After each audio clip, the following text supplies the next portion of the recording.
ზოგადად ჩვენ სხვანაირი წარმოდგენები გვქონდა ევროპაზე. ისაია ბერლინი ხო იყო ესეთი მოაზროვნე, მასაც უწერია სტატიას, მათ შორის ჟიადგამსახურდიაზე უწერია. და საუბრობს, დემოკრატიულად არჩეული არალიბერალი მმართველები, ლიბერალს ესე არ იყენებს, მაგრამ იგულისხმება ლიბერალი მმართველები. ჯობია ავტოკრატი ლიბერალები, ხო?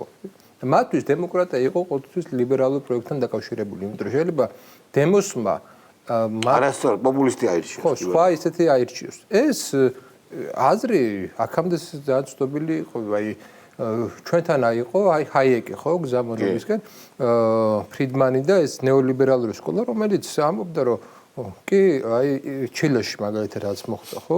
მათ ხარი დაუჭირეს არა მარტო ავტოკრატიას, არამედ ერთ-ერთ ყველაზე რეპრესიულ ავტოკრატიულ სისტემას, მაშინ პინოჩეტის ხოცვას სტადიონებზე მასობრივ ხოცვას. ისინი ღიად საუბრობენ, რომ თუ დემოკრატია არ ირჩევს, ხალხი არ ირჩევს აი ამ ჯგუფებს, მაშინ არ გვინდა ესეთი ხელისუფლება და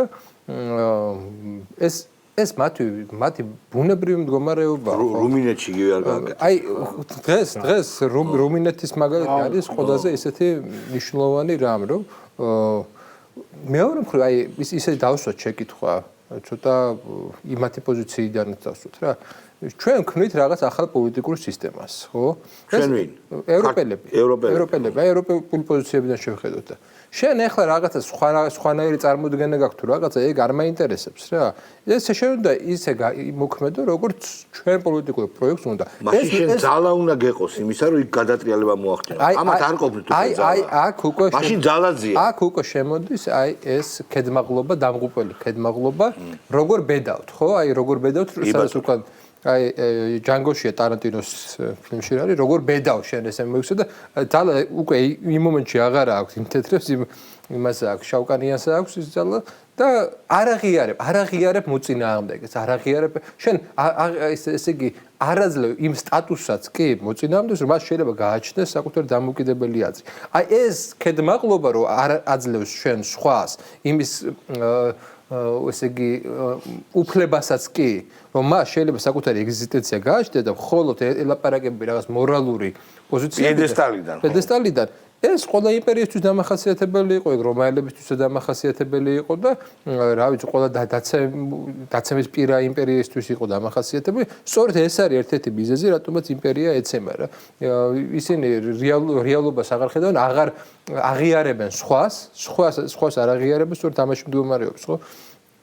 და გაუქმებენ შენ როგორც რაღაცა სუბიექტს. შენ მეორე მხრივ აი მათ მხარეს არის რაღაცა სიმართლის დოზა და ვიტყვი თუ ისტორიულად ავიღებ. ჩადიოდა სააკაშვილის რეჟიმის წარმომადგენლები ეუბნებოდნენ, რომ ჩვენ ვართ თქვენი ფრონტიერი სახელმწიფო, ჩვენი ეგზისტენციური ამოცანა ეუბნებოდნენ დასავლეთს, ღმერთო ჩემო, ამას ღიად ამბობდნენ. ვართ რუსეთთან დაპირისპირების შუბის წვერი და ჩვენ ამ შუბის წვერს უკიტინებთ დარჩ და მოგვეხმარეთ, იმიტომ რომ ჩვენ ვართ ის რა როლსაც ახლა უკრაინა ასრულებს. სამწუხაროდ დიხანი არ უწერია მას ამ როლის შესრულება, მაგრამ ვამბობდით, რომ საქართველო არის ფაქტორი დასავლეთსა და რუსეთს შორის დაპირისპირების. ეს არის მისი ადგილი სოფლიო წესრიგში. ხო და ახლა იმისთვის ხო მაგარია რა. იმისთვის არსებობს, ნახეთ, იმისთვის არსებობს ქვეყნის როლი. იმ ქვეყანაში როგორ ხელისუფლება როგორ შეიძლება და როგორ იქნება, ეს მათთვის სულ ერთია. ქვეყნის როლი იყო ესეთი გასაზრდელი. საქართველოს როლი იყო ესე გასაზრდელი. ეხლა მოვიდა რაღაცა ახალი ხელისუფლება, მათი წარმოდგენა ახალი ხელისუფლება, რომელიც გეუბნება, რომ ეს როლი აღარ მინდა. არ მინდა. რას ქვია არ გინდა? მაგათი პოზიცია ესეთი, რას ქვია არ გინდა შენ ეს როლი? რა ეხლა იმას უნდა ველოდო, შენთან რაღაც არჩევნები როგორ ჩატარდება და ამას უნდა ველოდო? ჩვენ ამ აი ესეთი ლოგიკა ეგ არის. ხო, ლოგიკა ეს არის. ამიტომ კეთილი ინებეთ ყოველთვის აი ამ როლით დაკმაყოფილდეთ. თქვენ ამ როლის მეტი არ გეკუთვნით.